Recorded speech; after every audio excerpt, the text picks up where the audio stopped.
The movie starts with a man named Lee Young-ho drinking soju at a small shop owned by an old lady who is a spy from North Korea, just like Young-ho, who is also a spy from North Korea.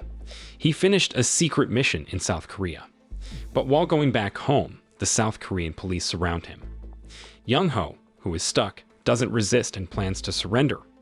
However, he is shot and killed for seeming suspicious.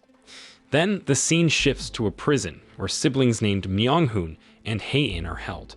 They were put in prison on purpose to ensure their father, Young-ho, who was on a mission in South Korea, fulfills his duty. Young-ho's boss, Colonel Moon Sung-kwol, then calls 19-year-old Myung-hoon and offers him and his sister freedom if he agrees to work as a spy for North Korea. 2 years later, we see a North Korean spy called Big Dipper from Unit 35. Big Dipper's job is to get rid of all the North Korean spies from Unit 8 because there's trouble between the government groups they work for. Meanwhile, Myung-hoon finally makes it to South Korea to do his job. He gets taken in by a couple who are also undercover North Korean spies. He changes his name to Kun Dae-ho. To blend in, Dae-ho goes to a high school near his new home. When he introduces himself to the class, he sits next to a quiet girl named Lee Hayin. It's a coincidence because her name is similar to his sister's. During break time, some troublemakers come to Dae-ho and Hayin's seats. They want to bully Hayin. One of them acts friendly to Dae-ho by putting his arm around him, but Dae-ho pushes him away. Because of this, they threaten Dae-ho and tell him to meet them on the school rooftop. The troublemakers try to attack Dae-ho and take his money.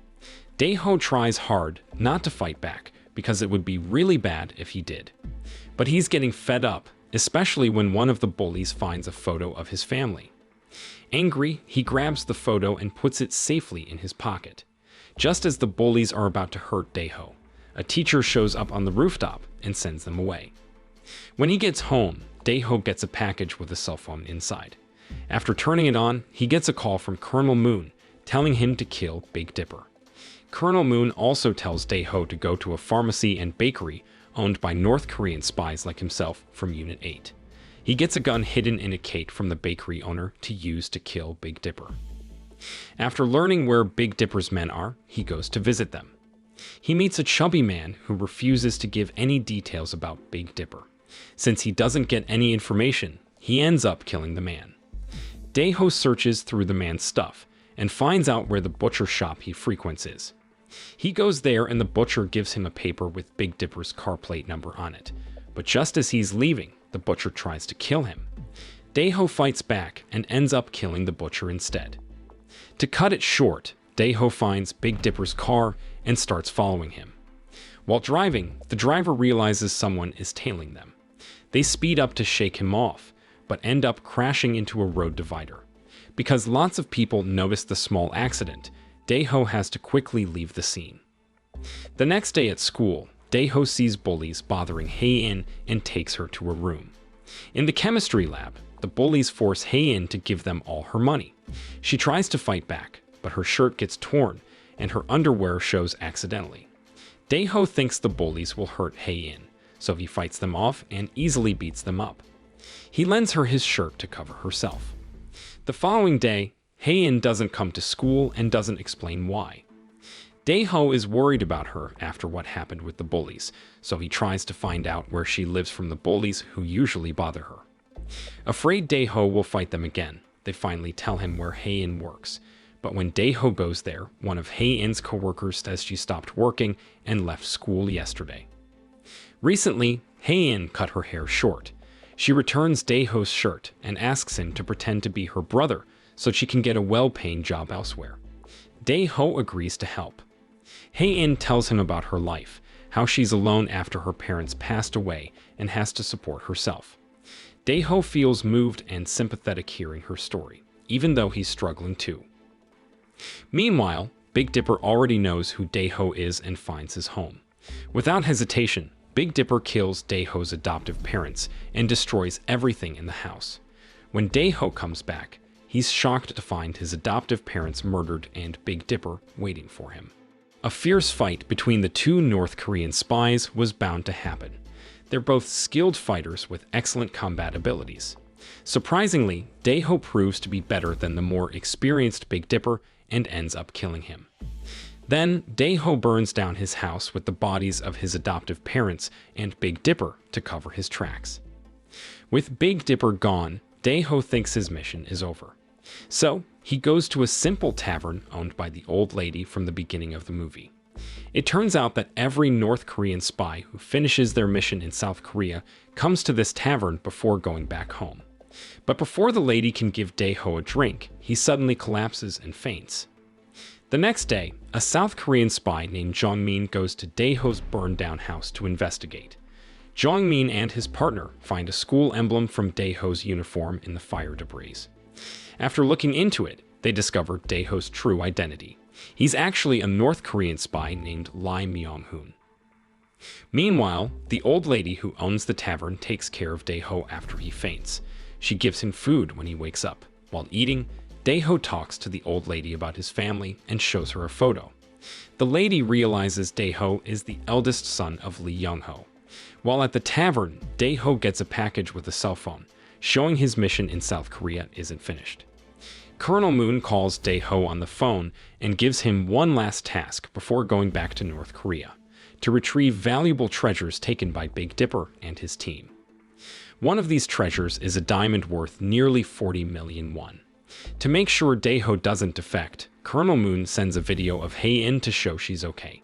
Seeing his sister smile, Dae-ho is determined to finish his mission and return home as soon as possible. Without wasting any time, Dae-ho goes straight to a building where diamonds are rumored to be bought and sold. He defeats everyone there and grabs a diamond worth millions of won. That evening, he goes back to the tavern to bid farewell to the old lady who helped him since he returned home. He also takes a moment to see Hayin and say goodbye before heading to the port. While waiting for the ship to North Korea, a man stabs him, saying no spy ever comes home. Luckily, Dae-ho fights back and kills the man. Meanwhile, the South Korean intelligence special forces capture a group of North Korean spies posing as South Korean residents. All the spies from North Korean Intelligence Unit 8, including the old lady who owned the tavern, are arrested. Dae-ho witnesses the police shooting the old lady dead when she tries to fight back. He can only watch silently, crying at the old lady's tragic end. Frustrated and desperate, he goes to Hayin's house to hide. Upon arriving, Hayin helps Dae-ho and tends to his injuries. While he's asleep, she watches a news report on TV about North Korean spies being on the run. Hayin sees Dae-ho's face on the wanted list and realizes his true identity.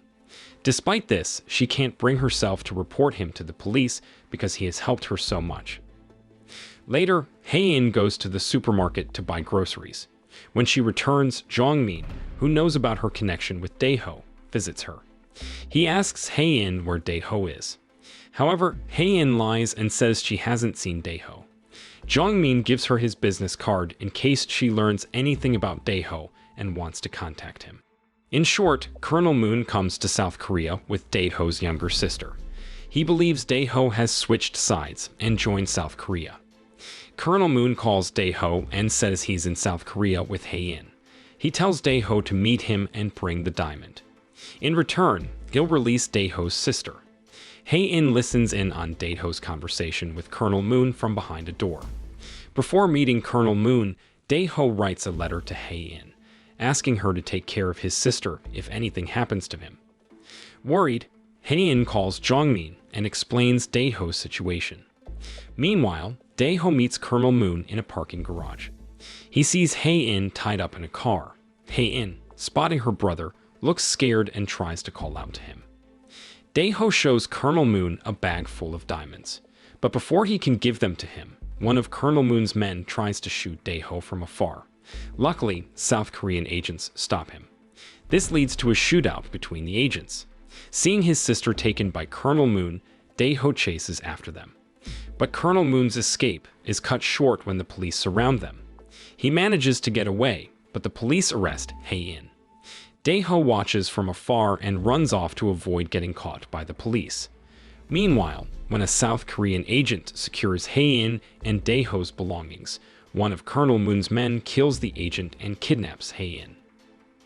Colonel Moon calls Dae-ho and threatens to harm Hayin if he doesn't give him the diamonds.